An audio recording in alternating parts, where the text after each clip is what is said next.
بسم اللہ الرحمن الرحیم۔ السلام علیکم ورحمۃ اللہ وبرکاتہ۔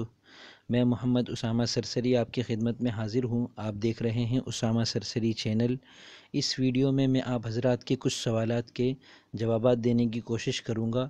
اس سے پہلے میں یہ عرض کر دوں کہ اگر آپ ہمارے چینل پر نئے آئے ہیں اور اس طرح کی دیگر علمی اور ادبی ویڈیوز سے مستقل باخبر رہنا چاہتے ہیں تو ہمارے چینل کو سبسکرائب کر لیں۔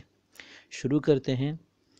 ہم نے ایک ویڈیو اپلوڈ کی کل، اور اس میں ہم نے یہ عرض کیا تھا کہ آپ حضرات ہم سے سوال کریں اور جس سوال کا جواب ہمیں معلوم ہوگا وہ ہم انشاءاللہ ویڈیو کی صورت میں آپ کو پیش کریں گے۔ تو اب دیکھتے ہیں۔ محترمہ نازیہ نزی صاحبہ فرما رہی ہیں، ماشاءاللہ بہت اچھا سلسلہ ہے۔ اللہ تعالیٰ آپ کو جزائے خیر عطا فرمائے۔ محترمہ، آپ نے ہماری حوصلہ افزائی کی اور امید ہے آئندہ بھی اسی طرح حوصلہ افزائی کرتی رہیں گی۔ ہماری کوشش یہی ہے کہ کسی بھی طریقے سے اردو ادب کو ترویج ہو اور علم اور شعور کو لوگوں میں ہم جتنا زیادہ پھیلا سکیں پھیلائیں، اور ہم سب ایک ماحول قائم ہوتا ہے اور اس ماحول کے ذریعے سے ہم سب ایک دوسرے سے سیکھتے ہیں، تو انشاءاللہ اس سلسلے سے بھی ہم ایک دوسرے سے بہت زیادہ سیکھیں گے۔ تو میں بھی اگر کہیں غلطی کروں تو آپ بلا جھجک میری رہنمائی کر سکتے ہیں، اور میری ویڈیو کے کمنٹس میں آپ مجھے بتا سکتے ہیں کہ میں نے کون سی غلطی کی ہے، تاکہ آئندہ میں اس غلطی کو نہ دہرایا کروں۔ محترم خان التمش ایوب صاحب فرماتے ہیں کہ جناب، ثنائے بدائے کیا ہوتے ہیں؟ برائے مہربانی تفصیل سے بیان فرما کر شکریہ کا موقع دیں۔ ماشاءاللہ آپ نے بہت اچھا سوال کیا، اور اس سے پہلے تو میں آپ کا شکریہ ادا کرنا چاہتا ہوں کہ آپ میری ویڈیوز پابندی سے دیکھ رہے ہیں اور ہر ویڈیو پر باقاعدگی سے تبصرہ کر رہے ہیں۔ مجھے بہت خوشی ہو رہی ہے آپ سے، اور اللہ تعالیٰ آپ کو جزائے خیر عطا فرمائے۔ بہت زیادہ دعائیں آپ کے لیے۔ ثنائے و بدائے، دیکھیں، کلام کو خوبصورت بنانے کے لیے کچھ کام کیے جاتے ہیں، الفاظ کے ساتھ، اور کبھی معانی کے ساتھ کچھ کھیلا جاتا ہے، ان کے ساتھ کچھ ایسا رد و بدل کیا جاتا ہے، برتاؤ کیا جاتا ہے کہ جس سے کلام کے اندر خوشنمائی اور حسن آ جاتا ہے۔ اور یہ چیز جس طرح نثر میں ہوتی ہے، نظم میں بھی ہوتی ہے، شعر میں بھی ہوتی ہے، تو کلام خواہ وہ نظم ہو یا نثر، اس کے اندر ہم ثنائے و بدائے کا استعمال کر سکتے ہیں، اور ان ثنائے و بدائے کو جاننے کا نام علم بدیع ہے۔ ٹھیک ہے نا؟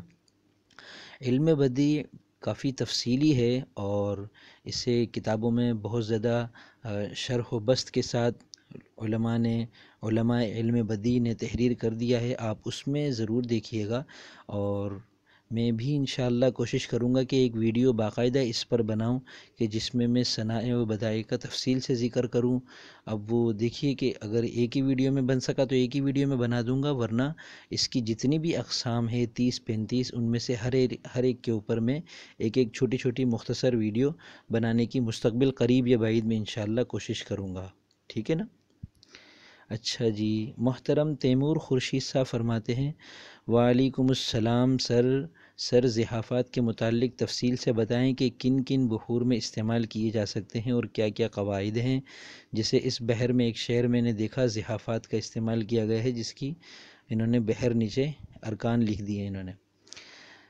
تیمور بھائی، ویڈیو پر آنے کا بہت شکریہ، سوال کرنے کا بھی بہت شکریہ، اور آپ نے اتنی توجہ دی، ہم پر اعتماد کیا، اس بات کا بہت زیادہ آپ کا شکریہ ادا کرتا ہوں۔ اور جہاں تک زحافات کا تعلق ہے نا، تو یہ ایک سوال کا مختصر جواب دینے میں بات بنے گی نہیں۔ مختصراً اتنا عرض کر دیتا ہوں کہ جو ارکان ہیں، مفاعیل، فاعلات وغیرہ، ان میں کسی بھی قسم کی جو کمی بیشی کی جاتی ہے اس کو زحاف کہتے ہیں۔ ٹھیک ہے نا؟ جیسے مفاعیل سے آخر کے لام اور نون کو اگر گرا دیں تو مفاعی بچتا ہے، اسے زحاف کہتے ہیں۔ اسی طرح فعول سے فا کو گرا دیں تو عول بچتا ہے، تو اسے زحاف کہتے ہیں۔ اس عمل کو، اس تبدیلی کو زحاف کہتے ہیں۔ یہ کون کون سے ہیں، کیا کیا ہیں، یہ تو آپ کو عروض کی کتابوں میں ہی پتہ چلیں گے، اور میں نے گزشتہ ویڈیو میں اوزان پر جو بات کی ہے اس میں اس گہرائی میں اس وجہ سے نہیں گیا، اس تفصیل میں، کہ دیکھیں، ایک ہے علم عروض میں مشغول ہونا اور ایک ہے شاعری کرنا۔ یہ دو الگ الگ کام ہیں۔ بعض لوگ دونوں کام کرتے ہیں، بعض لوگ دونوں میں سے کوئی ایک کام کرتے ہیں۔ آپ پہلے اپنی سمت طے کیجئے کہ آپ کیا کرنا چاہتے ہیں؟ آپ شاعری کر رہے ہیں، آپ علم عروض میں مشغول ہونا چاہتے ہیں، آپ دونوں کرنا چاہتے ہیں، اگر آپ یہ طے کر رہے ہیں کہ آپ کو شاعری کرنی ہے تو پھر میرا مشورہ یہ ہے کہ آپ ان گہرائیوں میں نہ جائیں، ان تفاصیل میں نہ جائیں، اور صرف جو مشہور اور مانوس بحریں ہیں، 19 ہیں، 20 ہیں، 25 ہیں، جو بھی ہیں، جن میں شعراء عام طور پر کلام کہتے رہتے ہیں، لکھتے رہتے ہیں، بس ان کو سمجھ لیں، ان کے ارکان کو سمجھ لیں، اور ان میں متحرک، ساکن اور سبب خفیف اور آدھی آواز، پوری آواز وغیرہ جو مختصر اصطلاحات میں نے گزشتہ ویڈیو میں بیان کی ہیں، ان کو سمجھ لیں تو یہ آپ کی شاعری کے لیے کافی ہوگا، ٹھیک ہے نا؟ بہت زیادہ عروض کی گہرائی میں پڑھنے سے پھر آدمی شاعری سے دور ہو جاتا ہے، اور یہ چیز اللہ تعالیٰ کسی کسی کو عطا کرتے ہیں کہ وہ دونوں میں گہرائی میں جاتا ہے۔ جو لوگ عروض کی گہرائی میں جاتے ہیں ان کا مقصد شعراء کی خدمت کرنا ہے، اور شاعری کرنا بہرحال اللہ تعالیٰ کی ایک بہت بڑی عطا ہے۔ تو اگر آپ شاعری کر رہے ہیں تو پھر عروض میں نہ جائیں، اور اگر آپ عروض سیکھنا چاہتے ہیں تو پھر آپ کو مشورہ دوں گا کہ آپ عروض کی کتابوں کا مطالعہ کریں۔ بحر الفصاحت ہے اور چراغ سخن ہے، ان کتابوں کا آپ مطالعہ کریں، انشاءاللہ آپ کو تفصیل کے ساتھ علم عروض سمجھ میں آ جائے گا۔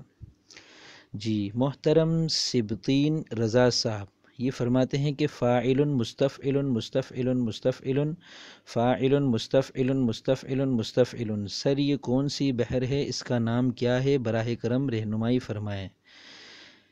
بھائی یہ اصل میں بحر رمل مثمن محذوف ہے، اور اس کے ارکان ہیں فاعلات فاعلات فاعلات فاعل، ٹھیک ہے نا؟ آپ نے جو ارکان لکھے ہیں وہ اور میں نے جو ارکان ابھی بتائے وہ دونوں برابر ہیں، اور آپ چاہے فاعل مستفعل وغیرہ سمجھ کر لکھیں، چاہے فاعلات فاعلات فاعلات فاعل کو سامنے رکھ کر لکھیں، آپ کا شعر ایک ہی وزن میں ہوگا۔ فرق صرف اتنا ہے کہ میں جو ارکان بتا رہا ہوں فاعلات وغیرہ، تو وہ روایتی علم عروض کے مطابق ہے، اور آپ نے جو لکھے ہیں یہ غالباً جدید علم عروض کے مطابق ہے، جو کچھ حضرات نے اپنے طور پر علم عروض کو آسان کرنے کی کوشش کی ہے۔ تو آپ یا تو جدید علم عروض کا مطالعہ کریں یا روایتی علم عروض کا مطالعہ کریں، دونوں کو ایک ساتھ لے کر نہ چلیں۔ اگر آپ جدید علم عروض کا مطالعہ کر رہے ہیں تو پھر میں مشورہ دوں گا کہ روایتی علم عروض کو ترک کر دیں، ورنہ آپ کی شاعری بہت زیادہ متاثر ہو جائے گی، اور آپ صرف ان ارکان کی بھول بھلیاں میں الجھ کر رہ جائیں گے، اور انہی میں آپ گم رہ جائیں گے، ٹھیک ہے نا؟ میں آپ کو لطیفہ سناتا ہوں۔ میں نے آج اپنی بیٹی کو 2 کا پہاڑا یاد کروایا، تو اسے پہلے اردو میں یاد کروایا کہ 2 ایکم 2، 2 دونی 4، 2 تیے 6، اور پھر انگریزی میں یاد کروایا 2 1 زا 2، 2 2 زا 4، 2 3 زا 6 وغیرہ۔ تو تھوڑی دیر کے بعد جب میں نے اس سے سنا تو مجھے اندازہ ہوا کہ میں غلطی کر رہا ہوں، اسے پہلے کسی ایک زبان میں یاد کروا دینا چاہیے اور بعد میں دوسری زبان کا بتا دینا چاہیے تھا تھوڑی بڑی ہونے کے بعد۔ مگر جب میں نے اس سے سنا تو اس نے کچھ یوں سنایا کہ 2 ایکم زا 2، 2 دونی زا 4۔ تو آپ اس سے اندازہ لگا لیں کہ اگر آپ روایتی علم عروض اور قدیم علم عروض دونوں کو ساتھ لے کر چلیں گے تو آپ کتنا الجھ سکتے ہیں، ٹھیک ہے نا؟ محترم ساقی عالم جان کمبھیر، واللہ عالم، محترم ساقی عالم جان صاحب فرماتے ہیں کہ آرزو ہے کہ تجھے بجز نقاب دیکھوں، آرزو ہے کہ تجھے بجز نقاب دیکھوں، جس طرح میں اپنی کتاب دیکھوں، ڈوب جاؤں تیری چشم بیمار میں، وہیں میں خود کو مستجاب دیکھوں، گر بندہ نوازی ہو تو ابھی آ جاؤ، حیات اپنی ہوتے ہوئے سراب دیکھوں، خلوت نشیں ہوں تیرا ہی تذکرہ لے کر، ہوتا ہوا میں خود کو تب و تاب دیکھوں، تم سے منسوب ہیں سبھی رعنائیاں، میں تجھ کو کھلتا ہوا گلاب دیکھوں۔ یہ غزل میں نے لکھی ہے، اس پر تھوڑی سی رہنمائی فرمائیں، اللہ آپ کو جزائے خیر عطا فرمائے۔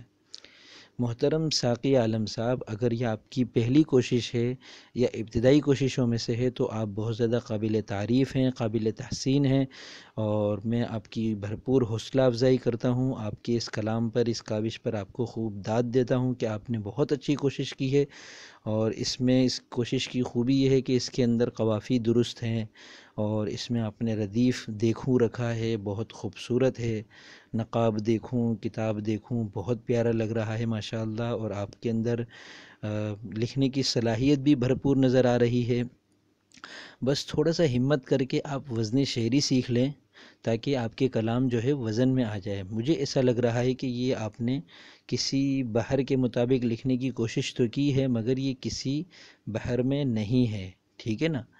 اب یہ مجھے کیسے پتہ چلا اتنی جلدی؟ تو یہ بہرحال آپ کو آگے چل کر خود اندازہ ہو جائے گا کہ جب آدمی اس کی اچھی طرح مشق کر لیتا ہے تو پھر کلام میں موضوع اور غیر موضوع میں فرق فوراً کر لیا جاتا ہے، ٹھیک ہے نا؟